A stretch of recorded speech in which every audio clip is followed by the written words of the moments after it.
Hello friends, welcome to பாண்டியனர் சமையல். இன்னைக்கு நம்ம பார்க்க போற ரெசிபி என்னன்னு பாத்தீங்கன்னா ஒரு சூப்பரான பிரேக்ஃபாஸ்ட் ரெசிபி தாங்க பார்க்க போறோம். இது வெஜ் பிரெட் சாண்ட்விச்சுங்க. இதுல நம்ம சீஸ் எல்லாம் வச்சு சூப்பரா பண்ண போறோம். பாருங்க, உள்ள அந்த சீஸ் எல்லாம் வச்சு நம்ம எவ்வளோ அருமையா பண்ணி இன்னைக்கு இந்த பிரேக்ஃபாஸ்ட் செஞ்சு சாப்பிட போறோம். பாருங்க எவ்வளோ சூப்பரா இருக்குதுன்னு. வாங்க இதை எப்படி பண்ணலாங்கிறத பார்க்கலாம். முதல்ல நாம இப்போ வெஜ் மசாலா ரெடி பண்ணிக்கலாங்க. அதுக்கு நான் முதல் கடாய் ஒன்று வச்சிருக்கிறேன். இதில் ஒரு 3 ஸ்பூன் பக்கம் எண்ணெய் விட்டுக்கோங்க. எண்ணெய் சூடானதும் 1/2 ஸ்பூன் சீரகம் போட்டுக்கோங்க. சீரகம் நல்லா பொரியவும் பெரிய வெங்காயம் இந்த மாதிரி பொடியாக கட் பண்ணி போட்டுக்கோங்க. இது நல்லா இப்போ வதக்கிக்கலாம். வெங்காயம் வதங்கிடுச்சுங்க. இப்போ மீடியம் சைஸ் தக்காளி, ஒரு தக்காளி போட்டுக்கிறேங்க. ரொம்ப பொடியாக நறுக்கிக்கோங்க. நம்ம ப்ரெட்டில் வைக்கும்போது ரொம்ப பெருசாக இருந்ததுன்னா உங்களுக்கு நல்லா இருக்காது. இந்த மாதிரி பொடியாக நறுக்கி போட்டுக்கோங்க. இதையும் நல்லா வதக்கிக்கலாம்.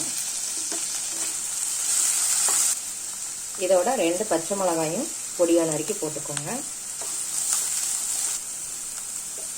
இப்போ நம்ம வெஜிடபிள்ஸ் சேர்த்துக்கலாம். வெஜிடபிள்ஸ் வந்து நான் இன்னைக்கு முட்டைக்கோசும் கேரட்டும் எடுத்துருக்குறேங்க. இந்த மாதிரி துருவி போட்டுக்கோங்க. இதையும் நல்லா வதக்கிக்கலாம்.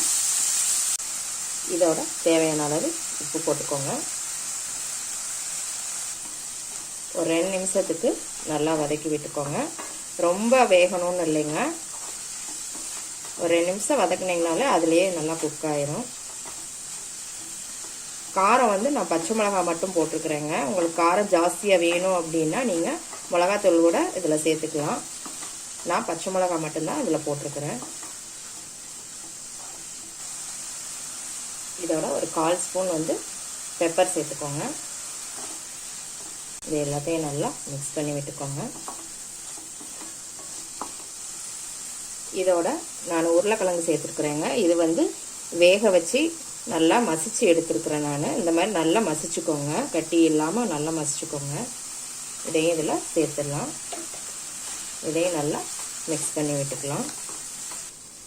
எல்லாமே நல்லா மிக்ஸ் ஆயிடுச்சுங்க. இப்போ ஃபைனலில் நம்ம கொத்தமல்லி இலை போட்டு நல்லா மிக்ஸ் பண்ணி விட்டுக்கலாம்.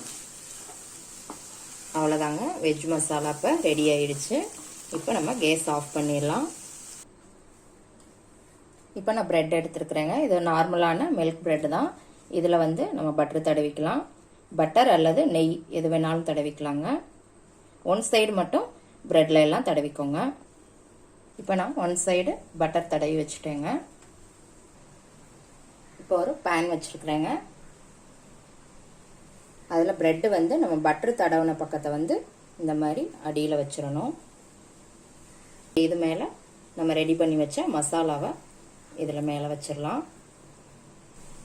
பாருங்க, மசாலாவை மேலே ஃபில் பண்ணியாச்சு. அடுத்து நம்ம இது மேலே சீஸை வச்சிடலாம். இந்த மாதிரி மேலே வச்சிருங்க. இது மேலேயும் ஒரு பிரெட் வச்சிடலாம். இப்போ வந்து பட்டர் மேலே இருக்கிற மாதிரி இந்த பிரெட்டை வச்சிருங்க. இப்போ ஒரு லிட்டு போட்டு மூடி வச்சிடலாம். 1 நிமிஷம் மட்டும் இந்த பக்கம் இருக்கட்டுங்க. கேஸ் வந்து சிம்ல வச்சுக்கோங்க. உங்களுக்கு பிரெட் வந்து பிறகு கருகிரும். இப்போ 1 நிமிஷம் ஆயிடுச்சுங்க. ஓப்பன் பண்ணிடலாம். இப்போ இதை பெரட்டி போட்டுக்கலாம். நம்ம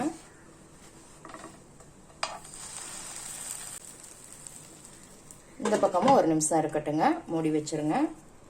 நீங்கள் பேனில் தான் பண்ணணும் இல்லைங்க, ஒரு தோசை கல்ல கூட வச்சுக்கலாம். மேலே நீங்கள் இட்லி பாத்திரத்தோட மூடியை இந்த மாதிரி மூடி வச்சுக்கலாம். இப்போ இந்த பக்கமும் வச்சு 1 நிமிஷம் ஆயிடுச்சுங்க. நம்ம எப்படி இருக்குன்னு பார்த்துடலாம். இதையும் நம்ம பரப்பி பார்த்துடலாம். பாருங்க, சூப்பராக வந்திருக்கு. இப்போ இதை ஒரு பிளேட்டில் மாற்றிடலாம். இப்போ இதை நான் கட் பண்ணி காமிக்கிறேன் உங்களுக்கு. இப்போ இதை கட் பண்ணிடலாம்.